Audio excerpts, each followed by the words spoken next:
The bitter December wind whipped through the concrete canyons of Manhattan, cutting through the worn military jacket like it was made of paper. The young woman pulled the jacket tighter, trying to preserve what little warmth remained in her body. Her fingers, red and raw from the cold, clutched a piece of cardboard that read, "Veteran needs help. God bless." 3 years ago, she had been standing tall in her dress uniform, receiving commendations for her service. Now, at 32, she found herself huddled in the doorway of an abandoned storefront, her entire life packed into a weathered backpack beside her. The same training that had once made her a strong soldier now haunted her nights with vivid flashbacks of her 3 tours in Afghanistan. She watched as people hurried past, their eyes carefully avoiding hers, clutching their designer bags and coffee cups. Some days she wondered if she had become invisible. The thought almost made her laugh.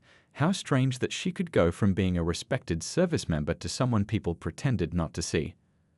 Her stomach growled, reminding her that she hadn't eaten since yesterday morning. The local shelter had been full again, and the winter weather was making it harder to find safe places to sleep. She had tried the VA, but got tangled in endless paperwork and waiting lists. Sometimes the system designed to help veterans felt more like a maze with no exit. As the afternoon traffic began to build, she noticed a change in the usual pattern. Police motorcycles appeared, followed by black SUVs with tinted windows. A motorcade was approaching. She had seen enough of them during her time in the service to recognize the formation. Normally, these processions passed without stopping, just another part of the city's endless parade of important people. But today was different. The motorcade suddenly slowed near her corner, causing a ripple of brake lights down the street. Her military instincts kicked in, scanning for potential threats or problems. Instead, she saw something unexpected, the rear door of one of the SUVs opening. Secret Service agents quickly formed a perimeter as a familiar figure stepped out. Her heart skipped a beat as she recognized former President Trump, his distinctive silhouette unmistakable even in the fading winter light. He was supposed to be heading to a nearby business meeting, according to the chatter she'd overheard from other street dwellers. She straightened up instinctively, military bearing taking over despite her circumstances. The president's eyes landed on her jacket, not the dirty, current version, but the service it represented. He paused, and for a moment, the busy New York streets seemed to hold its breath. "How long did you serve?" His voice carried across the sidewalk, surprising both his security detail and the growing crowd of onlookers. The question was direct, devoid of pity or judgment, just one veteran recognizing another. 8 years, sir," she replied, her voice hoarse from disuse, but still carrying the clarity of her military training. 3 tours in Afghanistan. The next few moments would change everything, though she didn't know it yet. As the former president approached, his security detail nervously adjusting their positions, she noticed something in his expression, not the practiced smile of a politician, but genuine concern. The crowd around them had grown, phones recording the unexpected scene, but she barely noticed them. For the first time in months, someone was looking at her, really looking at her, and seeing not just another homeless person, but a soldier who had lost her way home. What happened next would be replayed thousands of times on social media, but none of the videos could capture the full weight of that moment. The former president's hand reaching for his phone, the quiet determination in his voice as he made several calls, and the simple words that would mark the beginning of her journey back. "We take care of our own." By nightfall, she would have a warm bed for the first time in months.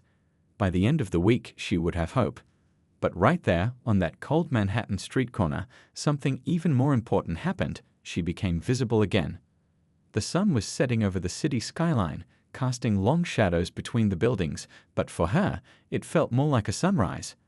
Sometimes the biggest changes come when we least expect them, from people we never thought would notice us. And sometimes, all it takes is one person to stop and really see you, to start a chain of events that can change everything. As the former president's motorcade finally pulled away, she clutched a card with contact information and a promise of help. The same corner that had been her spot of despair just hours ago now felt different, like a starting point instead of a dead end. She didn't know exactly what would happen next, but for the first time in a long time, she felt something she had almost forgotten: hope. The traffic resumed its normal flow, people returned to their hurried walks, but something had fundamentally changed. In a city of millions, one person had been seen, really seen, and that made all the difference in the world. The next morning felt like waking up from a dream, but the soft hotel bed beneath her was very real. She stared at the ceiling, trying to process everything that had happened in the last 24 hours. The card from Trump's team sat on the nightstand, no longer just a piece of paper, but a lifeline to a different future. A knock at the door made her jump. Old habits die hard when you've spent months watching your back. It was a woman in a business suit, introducing herself as part of the Trump Organization's veteran support team. "We've got a busy day ahead," she said with a warm smile. "Are you ready to start rebuilding?" The day unfolded like a whirlwind. First stop was a medical clinic, where doctors actually listened to her instead of just rushing her through. They talked about her PTSD, not as something to be ashamed of, but as something that could be managed with the right help. For the first time, someone explained treatment options in a way that made sense. "You're not alone in this," the doctor said, showing her statistics about other veterans who had gone through similar struggles. "What you're feeling is a normal response to abnormal situations." Those words hit her hard. She'd spent so long thinking she was broken, but maybe she was just hurting. By afternoon, they were at the VA office, but this time was different. Having someone from the Trump Organization that changed everything. Paperwork that had been lost was suddenly found. Benefits that had been delayed were expedited. It wasn't right that it took someone with influence to make the system work, but right now she was just grateful for the help. "The former president was really moved by your story," the team member explained during lunch. Her first real meal in what felt like forever. "He kept saying how wrong it is that any veteran ends up on the street. But he didn't just want to help you. He wants to understand how to prevent this from happening to others." That's when they showed her the plan. Temporary housing was just the beginning. They had lined up mental health support, job training programs, and even contacts with veteran-friendly employers. But what surprised her most was that they actually asked for her input. "You've lived this," they said. "Tell us what really needs to change." So she did. She told them about the gaps in the system, the way PTSD makes it hard to navigate bureaucracy, how one small setback can start a domino effect that ends in homelessness. They didn't just nod, they took notes.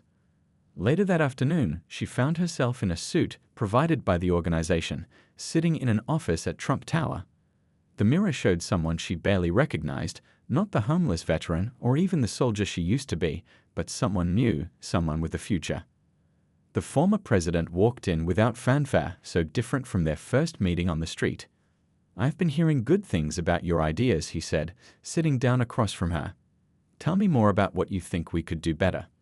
For 2 hours, they talked, really talked.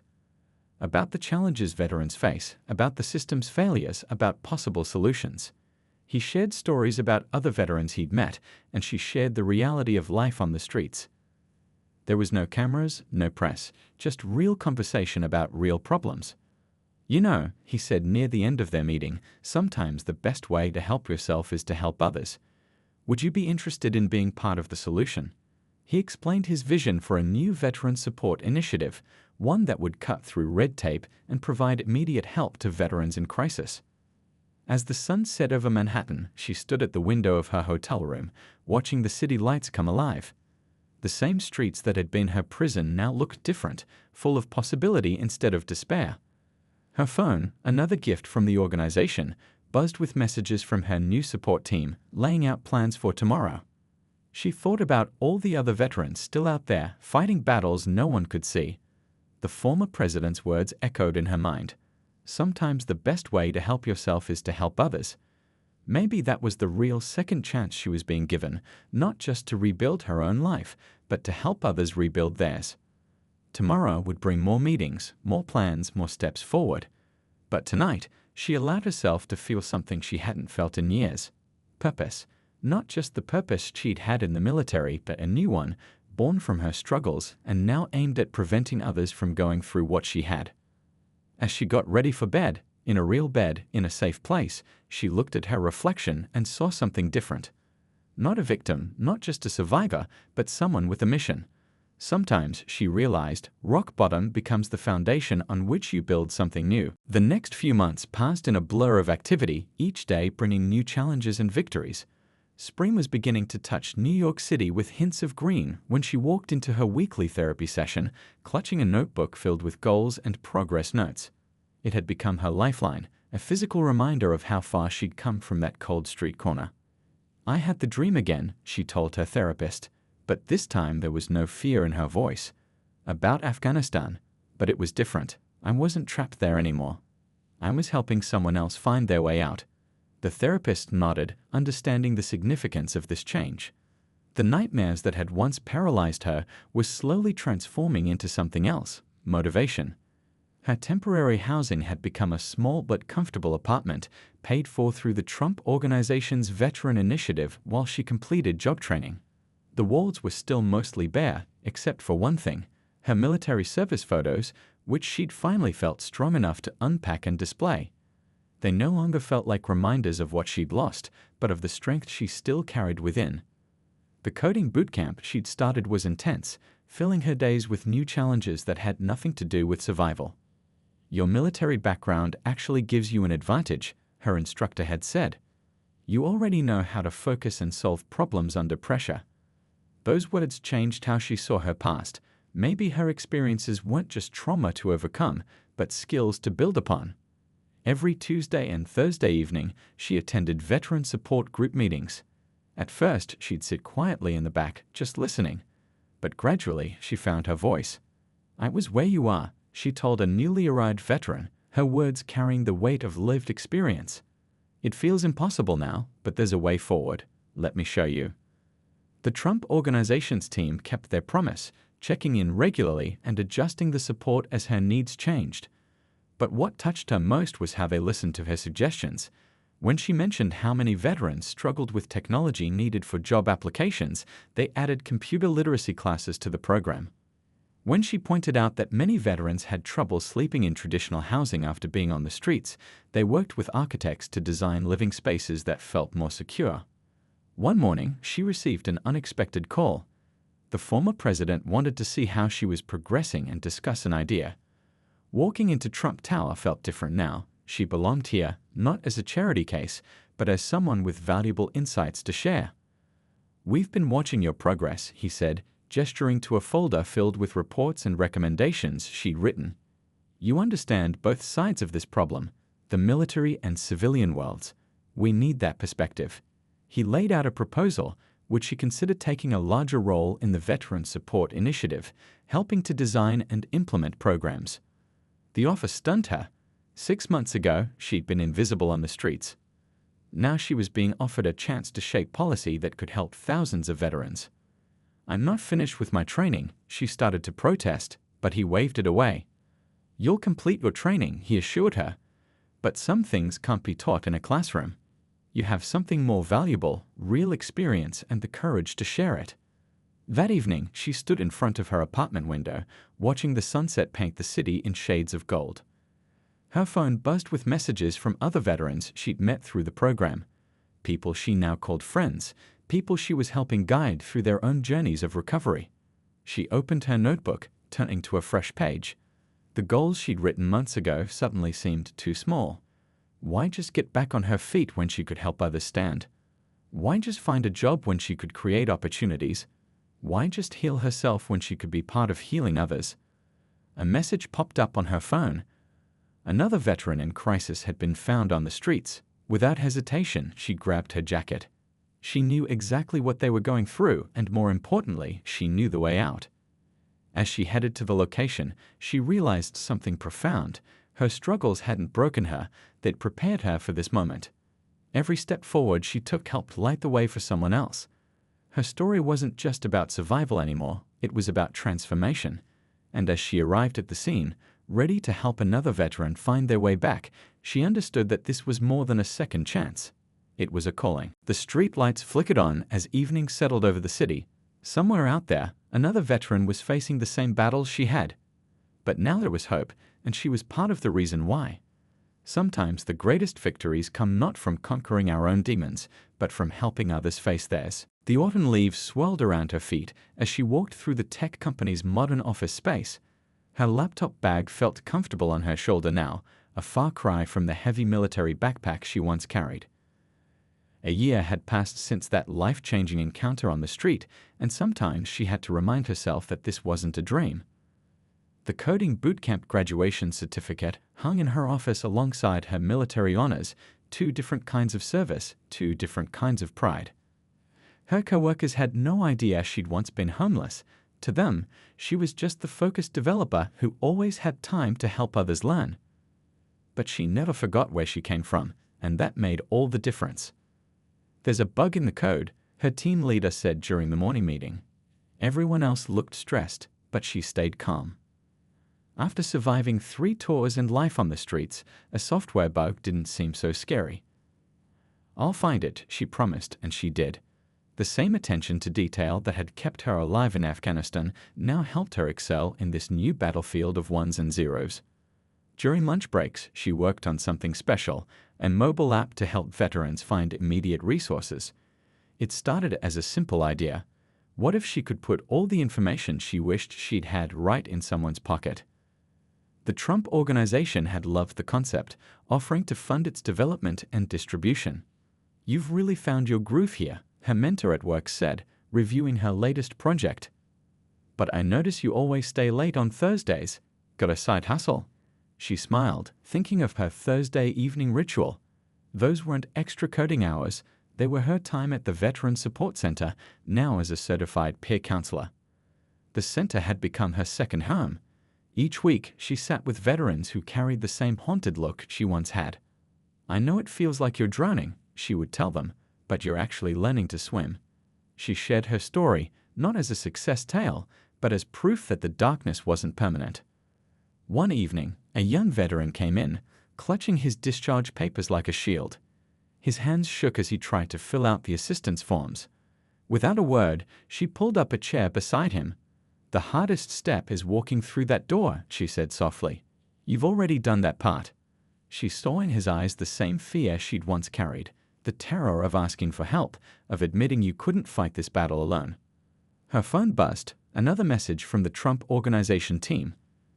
They wanted her to speak at an upcoming veteran support conference. Public speaking still made her nervous, but she'd learned to use that energy. Every time she shared her story, someone in the audience found the courage to ask for help. That made any discomfort worth it. Back at her apartment, she looked at the vision board she'd created during therapy. The photos and goals that had once seemed impossible were now marked with check marks: stable job, own apartment, helping others. But new dreams had taken their place. She wanted to expand the app, create more programs, reach more veterans. Her laptop pinged with an email from a reporter wanting to do a story about her journey. She'd gotten several such requests since the success of the Veteran Support Initiative had started making headlines. She usually declined. This wasn't about getting attention. But this reporter was different. They wanted to focus on the programs themselves, on showing other veterans that there was hope. As she typed her response, a notification popped up from her app's beta testing group. A veteran in crisis had found emergency housing through the system. She stopped typing, tears blurring her vision. This was why she kept pushing forward. Every life touched was a victory. Every veteran helped was a battle won. The sun was setting outside her window, painting the city sky in shades of purple and orange. On her desk sat her old military dog tags next to her new company ID badge, symbols of who she was and who she'd become. The journey between these 2 pieces of metal had been the hardest march of her life, but it had led her exactly where she needed to be. Her calendar reminder blinked. Tomorrow was her monthly check-in with the Trump Organization team. They were expanding the program to other cities, and they wanted her input on the rollout. From homeless veteran to program advisor, the path hadn't been straight, but every step had mattered. As night fell over the city, she made one final check of her app's help hotline. All quiet for now, but she knew tomorrow would bring new challenges, new veterans needing help, new battles to fight. And she would be ready, just as others had been ready for her when she needed it most. Sometimes life's greatest victories come disguised as defeats. Sometimes you have to lose everything to find your true purpose.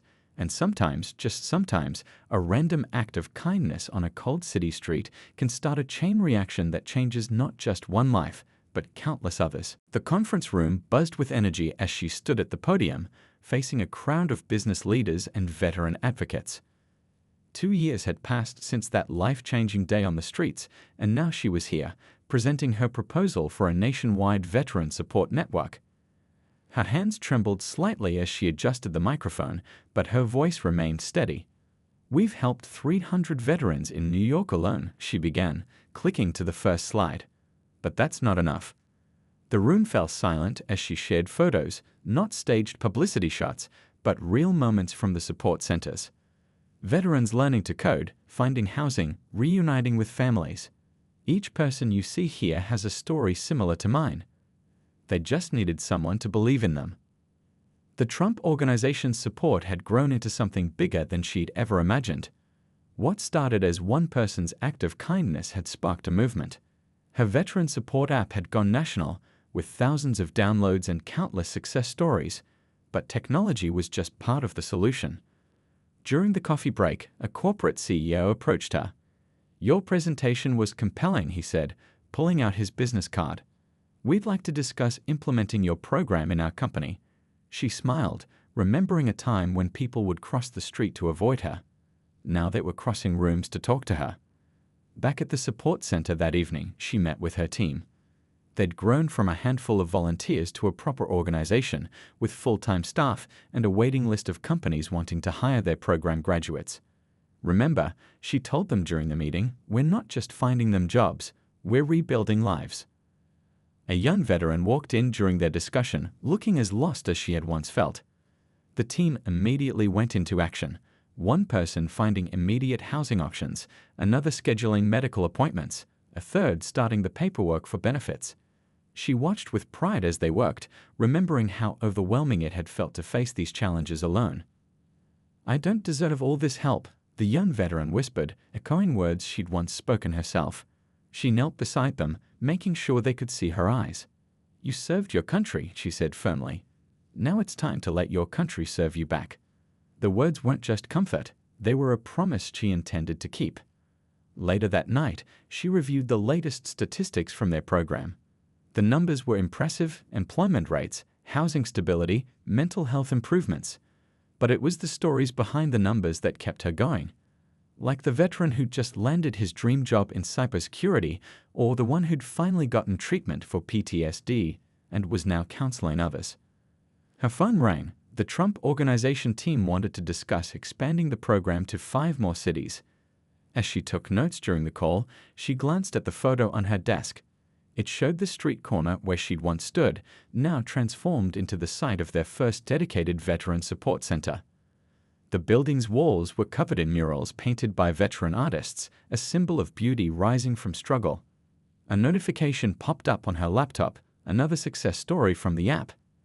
A veteran in crisis had found immediate housing and medical care through their emergency response system. 2 years ago, that could have been her. Now she was the one sending help instead of needing it. The next morning, she visited a construction site where they were building their newest facility. The architect, a veteran himself, had incorporated design elements to make the space feel safe and welcoming. "See these windows?" he explained, pointing to the plans. "Natural light helps with depression. And these quiet rooms, for when the world gets too loud." Every detail mattered because she remembered how it felt when the world seemed too big, too harsh, too indifferent. Their centers weren't just buildings, they were sanctuaries where veterans could find their way back to themselves. Places where "thank you for your service" wasn't just a phrase, but a commitment to action. As she walked back to her office, a street vendor recognized her from a recent news story. "You're the one," he said, refusing to let her pay for her coffee. "My nephew got help from your program. He's doing good now." These moments reminded her that every life touched created ripples that reached far beyond one person. The sun was setting as she finished reviewing applications for their mentorship program. More veterans wanting to help others who were struggling, just as she had done.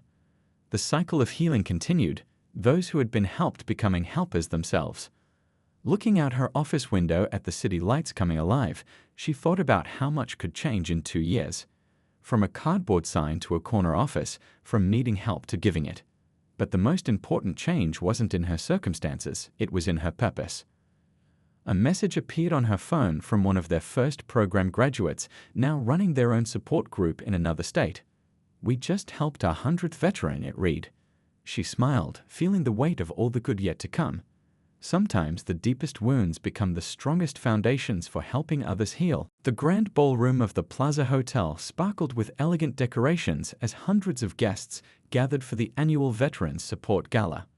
Her heart raced as she reviewed her speech notes backstage. 3 years had passed since that life-changing moment on the street, and tonight she would share her story with some of the most influential people in the country. She smoothed her navy blue dress, so different from the worn military jacket she'd once lived in, and touched the dog tags she still wore, now alongside a small golden pin marking her role as executive director of the Veterans Rise Foundation. The organization she'd helped build had grown beyond anyone's expectations, with centers in 12 cities and thousands of veterans helped. 5 minutes until you're on, the event coordinator whispered, adjusting her microphone. Through the curtain, she could hear the steady murmur of the crowd. Business leaders, politicians, celebrities, all gathered to support veteran causes. What they didn't know was that tonight held a surprise even she hadn't expected. The introduction began, and she took deep breaths just like her therapist had taught her. Public speaking still made her nervous, but she'd learned to channel that energy. Each speech was a chance to open more doors for veterans who needed help, just as doors had opened for her. Walking onto the stage, the lights nearly blinded her. But she'd faced worse fears than this. 3 years ago, she began, her voice clear and strong. I was invisible. The room fell silent. I stood on a street corner in Manhattan, holding a cardboard sign, wondering if anyone would ever see me again. As she shared her journey, from soldier to homeless veteran to leader, she noticed movement at the back of the ballroom. Her heart skipped a beat as she recognized the familiar figure entering quietly with his security detail. Former President Trump had come, unannounced, to hear her speak. "We've helped over 5,000 veterans find their way home," she continued, emotion making her voice richer. Not just to houses, but to themselves.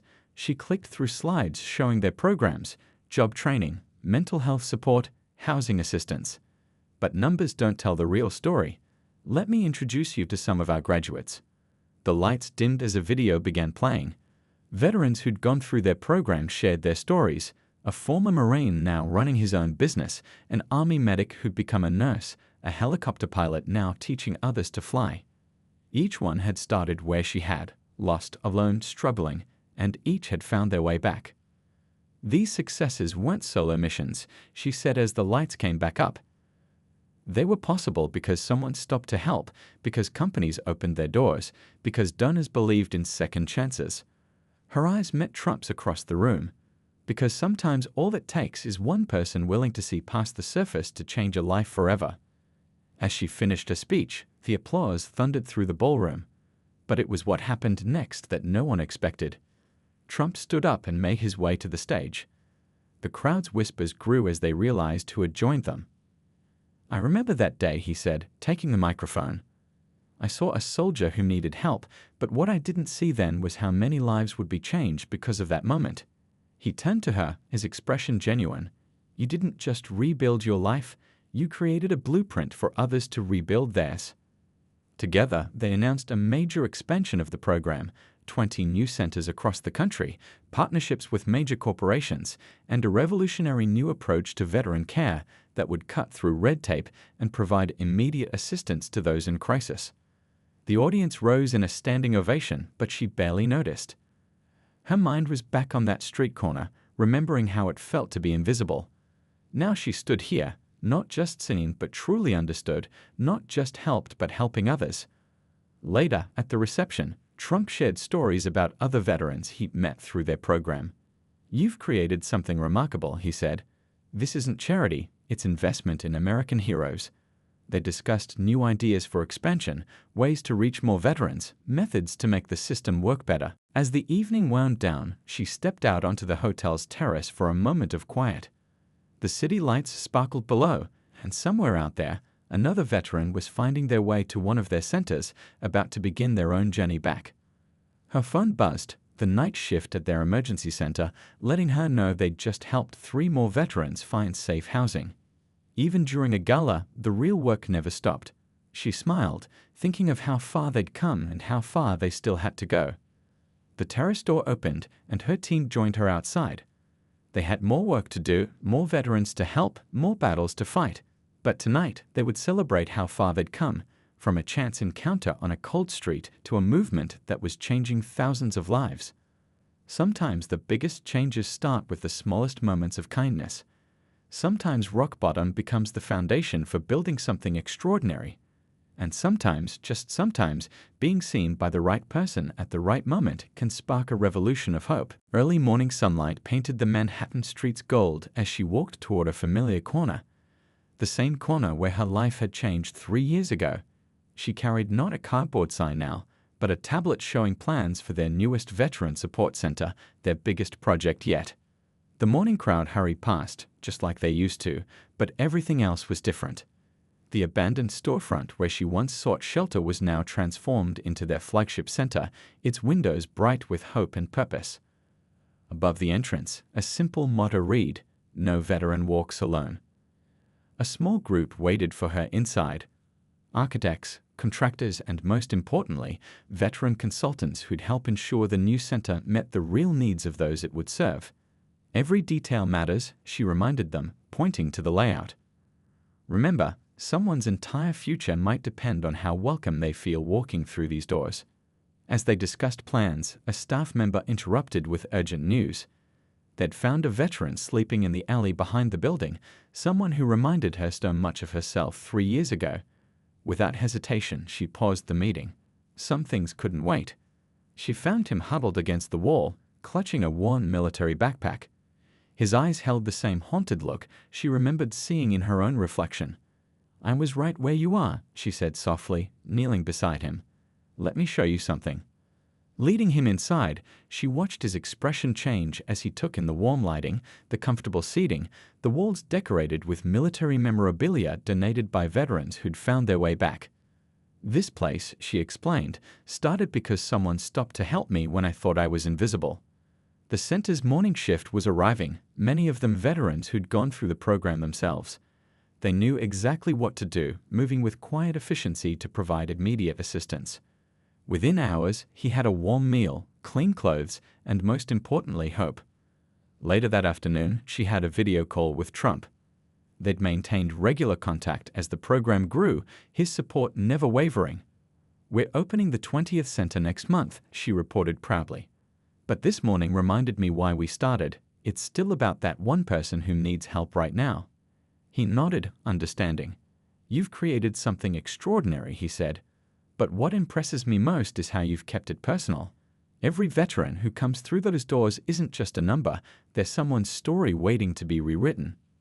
After the call, she walked through the center, stopping to talk with veterans at different stages of their journey.